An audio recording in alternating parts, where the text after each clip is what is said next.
நீ வந்து போடுறாங்கிறாங்க. எல்லா பாலும் 6 4 பறக்குது. அடிச்சான்னு பார்த்தா திலக் வருமா. அது ஃபர்ஸ்ட் விக்கெட்டே எடுத்தோடனே வந்து வேற மாதிரி ஆயிடுச்சு மேட்ச். ஐயோ மும்பை என்னோட இப்படி அடிக்கிறாங்க, தோத்துறாங்க போட்டிருக்கு, ஐயோ என்ன பண்ண போறாங்க தெரியலையா அப்படின்னு இருந்தவங்க 14 ஓவருக்கு அப்புறம் என்னோட இப்படி அடிக்கிறாங்க, திலக் வருமா என்னடா ஆச்சு உனக்கு இப்படி அடிக்கிறியாடா, மேட்சே தூக்கி நிப்பாட்டிட்டேன் அப்படின்னா வந்து ராஜ்புரி வந்து நம்ம கேமராலாம் பாப்பாரு கைஸ். என்ன ஜோக் காட்டுறீங்களா என்ன ரங்கா? ஹாய் கைஸ், நான் ஒரு படம். அதாவது என்ன அப்படின்னா வந்து கம்பேக்கிற வார்த்தைகள் வந்து சரியான ஒரு அர்த்தத்தை கொடுத்துருக்காங்க நேற்று நடந்த மேட்ச்சு. எதை பற்றி பேச போறேன் உங்களுக்கே தெரியும். மும்பை வர்சஸ் ஜிடி சரியான மேட்ச். ஆனால் வந்து மும்பை வந்து இந்த அளவுக்கு கம்பேக் கொடுப்பாங்கன்னு எதிர்பார்க்கவே இல்லை.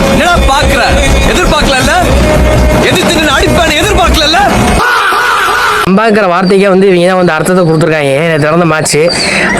சரியான மேட்ச்சு உண்மையிலே வந்து ஹர்திக் பாண்டியா ஆகட்டும், திலக் வர்மா ஆகட்டும், எல்லாத்தையும் பாராட்டி ஆகணும். இந்த மாதிரி கத்துக்க முடியும். 2026 வந்து மும்பை அவ்வளோதான், என்னடா கடப்பார டீம் கடப்பா நாங்கள் பொழக்கிறோம்டா, ஹர்திக் பாண்டியா வேஸ்ட்டு, மும்பை வந்து இன்னும் 4 மேட்சுமே வந்து விக்கெட்டே எடுக்கல அப்படின்னு எவன் வேணா சொன்னாலும் அவனுக்கு மூஞ்சில கரிய பூசுற மாதிரி நேற்று பெரிய சம்பவம் பண்ணி விட்டாங்க. திரும்ப வரமாட்டேன் தானடா ஆட்டம் போட்டீங்க, வந்துட்டேன்டா. அதுவும் இல்லாமல் அகமதாபாத்லேயே போய் குஜராத்தை வந்து விட்டு ஓட விட்டு விளாசிருக்காங்க. பெங்காலி நல்லா விளாண்டாதான் ஐபிஎல் பார்க்கவே நல்லா இருக்கும். ஏன்னா வந்து ஃபர்ஸ்ட் 4 மேட்சுமே தோத்துட்டாங்க, எப்படா கம்பேக் கொடுக்க போறீங்க, சிஎஸ்கேவே கம்பேக் கொடுத்துட்டாங்கன்னா சொன்னவங்க எல்லாத்துக்குமே வந்து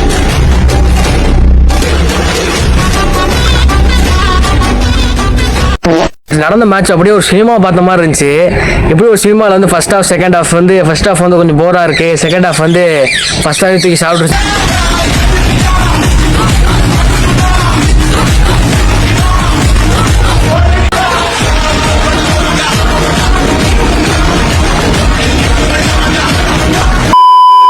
ஒரு 14 ஓவருக்கு முன்னாடி வேற 14 ஓவருக்கு பின்னாடி வேற அப்படின்னு மாதிரி 14 ஓவருக்கு முன்னாடி வந்து வேம்பிளி அடிச்சு காலி பண்ண உடனே ஸ்டேஜ் மேல ஏறி எல்லாரும் முன்னாடியும் சார்பெட்டா பரபர வெட்டி பெருமாள் வகையடான்னு கத்தி சொல்லணும்.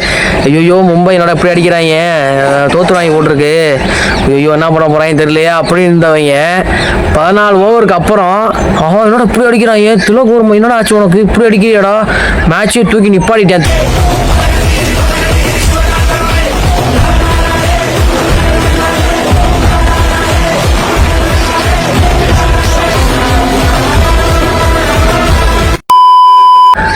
ரன் மொத்த ஸ்கோரு. அதுக்கு முன்னாடி 14 ஓவருக்கு முன்னாடி பார்த்தா 139 என்னமோ இருந்தாங்க. அவ்வளோ ஜிடி வந்து அசால்ட்டாக விட்டு விளாசிடுவாங்க முடிச்சிடுவாங்க அப்படின்னு பார்த்தா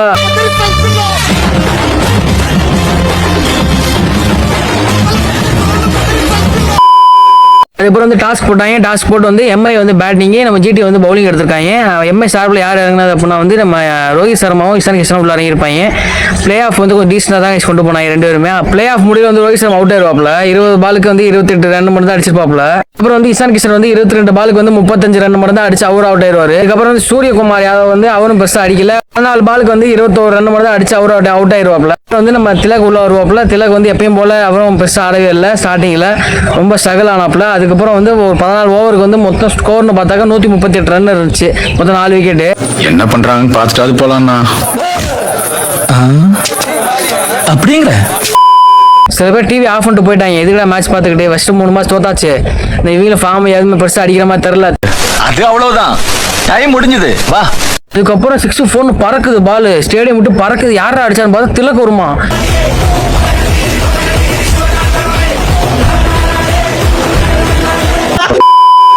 திலக் வர்மா நீ அப்படி அடிச்சு அப்படின்ற மாதிரி தான் இருந்துச்சு. ஆனால் இதுக்கு இடையில வந்து திலக் வர்மாவும் நம்ம ஹர்திக் பாண்டியா இடையில எதை பேசிக்குவாங்க.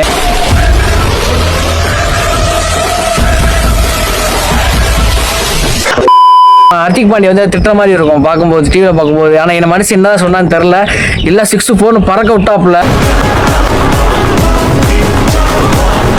லாஸ்ட்டாக வெறும் 23 பாலில் வந்து 85 ரன்னுக்கு மேலே அடிச்சிட்டாப்புல திலக் வர்மா. சரியான மேட்ச்சு.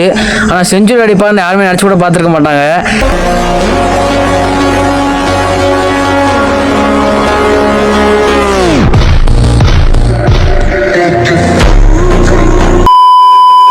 தெரிஞ்சு ஐபிஎல்ல வந்து 3வது செஞ்சுரி நம்ம தலை வந்தா திலக் வர்மா தான். கண்டிப்பாக வந்து ஹேட்ஸ் ஆஃப் சொல்லி ஆகணும்.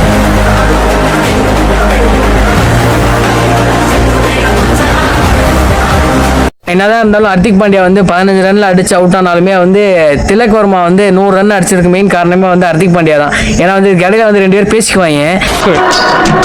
ஒரு அனிமேட்டட் டாக் இருந்துச்சு. இது வரைக்கும் திலக் வர்மாக்கு ஒர்க் ஆயிருக்காது. போன் மேல பறக்க விட்டாப்ல, ஏன் பாலே கிடைக்கல, அடுத்த பால் போறதுக்கு என்னடா எல்லா பாலையும் போட்டு பொழந்துட்டாப்ல திலக் வர்மா. அடுத்து வரேன் ஜிடில ஆளே இல்ல போல பவுலிங்ல போறதுக்கு. வந்தாரு, எங்க இருந்தோ ஹீரோ மாதிரி வந்தாரு, என்ன பார்த்தாரு, போட்ட அடிக்க ஆரம்பிச்சாரு. தேடிட்டே இருக்காங்க, வாடா நீ வந்து போடுறா நீ வந்து போடுறாங்கிறாங்க. எல்லா பாலும் 6 போன் பறக்குது. என்னடா அப்படி ஆடுற, என்னடா பேய் பிடிச்சா அவனுக்கு, எங்கடா இருந்த தன்னாலா அப்படின்னு மாதிரி இருந்துச்சு திலக் வர்மா பார்த்து.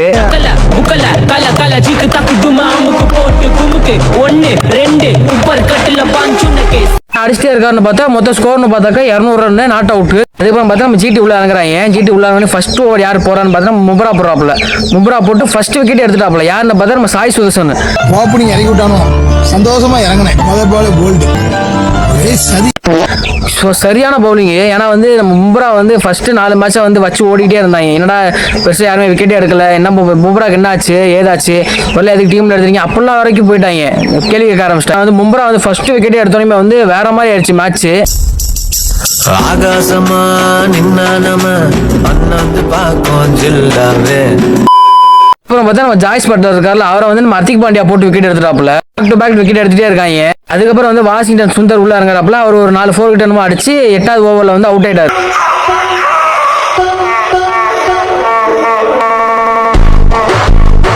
அப்படியே வர வர எல்லாருமே அவுட் ஆயிட்டாங்க. சுமங்கில் எல்லாருமே அவுட் ஆயிட்டாங்க. ஆனா வந்து இந்த அளவுக்கு வந்து எம்பை வந்து இந்த அளவுக்கு வந்து கம்பேக் கொடுப்பான்னு யாருமே எதிர்பார்த்திருக்க மாட்டோம். ஏன்னா வந்து ஜிடியும் வந்து ஸ்ட்ராங்கான டீம் தான்.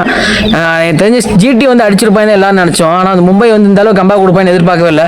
நான் இருக்கேன்டா கிங், நான் இருக்கேன்டா, என்னை தவிர்த்தாண்டா எல்லாருமே போகணும் அப்படிங்கிற மாதிரி நேற்று சம்பவம் பண்ணி விட்டாங்க, பெரிய சம்பவம். விக்கெட் எடுக்கும்போது கூட நம்ம ஹர்திக் பாண்டியா ஆகட்டும், அங்கே மொத்த டீமே வந்து ஃபுல்லா ஹாப்பியஸ்ட் மூமெண்டா தான் இருந்தாங்க. நண்பர்களே, தம்பிக்கு உடம்பு சரியாயிடுச்சு நம்மளே. தம்பி மறுபடியும் பழைய மாதிரி வந்துட்டே நம்மளே. நைட்டு சந்தோஷம், தம்பிக்கு சாவே கிடையாது. சினிமாவில் எப்படி ஃபர்ஸ்ட் ஹாஃப் செகண்ட் ஹாஃப் இருக்குமோ அதே மாதிரி இந்த மேட்ச்ல வந்து 14 ஓவருக்கு முன்னாடி 14 ஓவருக்கு பின்னாடி 14 ஓவருக்கு முன்னாடின்னு பார்த்தாக்கா வெறும் 138 ரன் 14 ஓவருக்கு அடிச்சிருந்தாங்க மும்பை. என்னடா இப்படி அடிச்சுட்டு இருக்கீங்கன்னு அடிச்சுக்கிறோம். அதே 14 ஓவருக்கு அப்புறம் பார்த்தா 200 ரன்னுக்கு மேலே அடிச்சிட்டாங்க மீதி பால்ல. உண்மையில சரியான மேட்ச். ஆனால் வந்து நேற்று வந்து ஜிடி கண்டிப்பாக கலைஞ்சிருப்பாங்க. சரிங்களா 99 ரன் வித்தியாசத்தில் வந்து நம்ம மும்பை வந்து ஜெயிச்சிட்டாங்க. ஆனால் வந்து ஐபிஎல் வரலாறுலேயே வந்து யாருமே வந்து 99 ரன்னுக்கு வித்தியாசத்தில் எவனுமே ஜெயிக்கல. சப்போஸ் ஜெயிச்சிருந்தாங்கன்னா கமெண்ட் பாக்ஸில் கமெண்ட் பண்ணுங்க. ஏன்னா வந்து நேற்று மேட்ச் வந்து எப்படி இருந்துச்சு அதுவும் கமெண்ட் பண்ணுங்க. சூப்பராக இருந்துச்சு ஆனால் நேற்று மேட்ச். ஆனால் வந்து நம்ம பங்காளி வந்து இந்த அளவுக்கு வந்து இறங்கி அடிப்பான்னு கண்டிப்பாக எதிர்பார்த்துருக்கு.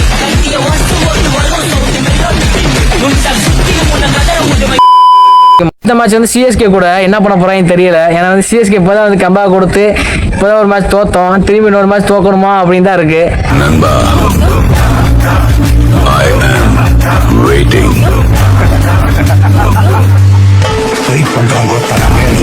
ஹர்திக் பாண்டியா வந்து பெருசாக வந்து பேட்டிங் பண்ணவே இல்லை, வெறும் 15 ரன் தான் அடிச்சிருந்தாரு.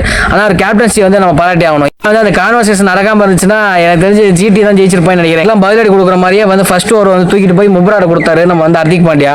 கொடுத்த மாதிரியே வந்து ஃபர்ஸ்ட் பால்லே வந்து விக்கெட் எடுத்தாப்புல. மும்பை ஃபேன்ஸ் எல்லாருமே ஹாப்பியா இருப்பீங்க, அதே மாதிரி ஹாப்பியாவே இருங்க. பாயிண்ட்ஸ் டேபிள் வந்து கீழே 10வது இடத்துல இருந்தவங்க இப்போ வந்து 7வது இடத்துக்கு போயிட்டாங்க. அதாவது சிஎஸ்கேக்கு மேலே போயிட்டாங்க. ஆனால் வந்து இவங்க மும்பை வந்து மேலே போக போக போக போக மேலே டாப் 3 வந்து கண்டிப்பாக வந்து பயந்து தான் கைஸ் இருக்கும். பக்கெட் லிஸ்ட் பேலன்ஸ் இருக்கு. ஏன்னா வந்து மும்பை வந்து அடிக்க ஆரம்பிச்சாங்கன்னா வந்து நிப்பாட்ட மாட்டாங்க, அந்த மாதிரி டீம் தான் அது. ஐபிஎல் ஸ்டார்ட் ஆச்சோ இல்லையோ வந்து ராஜ்பிரியன் அந்த சீரிஸ் வந்து ஸ்டார்ட் ஆயிடுச்சு. இப்போ நீங்க குஜராத்தை மிஸ் பண்ணீங்க, அது ஓகே, அது கரெக்ட். குஜராத்தை பண்ணணும், பண்ணிட்டீங்க, very good, all the best. நான் யாரெல்லாம் வந்து இந்த ஐபிஎல் வந்து ராஜ்பிரியன் வீடியோ பார்ப்பீங்களோ அவங்களாம் கமெண்ட் பாக்ஸ்ல கமெண்ட் பண்ணிட்டு போங்க. ஏன் அப்படின்னா வந்து ராஜ்பிரியன் வந்து நம்ம கமெண்ட்லாம் பார்ப்பாரு கைஸ். என்ன ஜோக் காட்டுறீங்களா? என்ன ரங்கா ஜோக் காட்டுறீங்களா? நடந்த மேட்ச் வந்து உங்களுக்கு பிடிச்சிருந்தா வந்து ப்ளூ கலர் ஆட்ட கமெண்ட் பண்ணிட்டு போங்க கைஸ். அடுத்த சூப்பரான வீடியோ சந்திக்கலாம். Take care, by.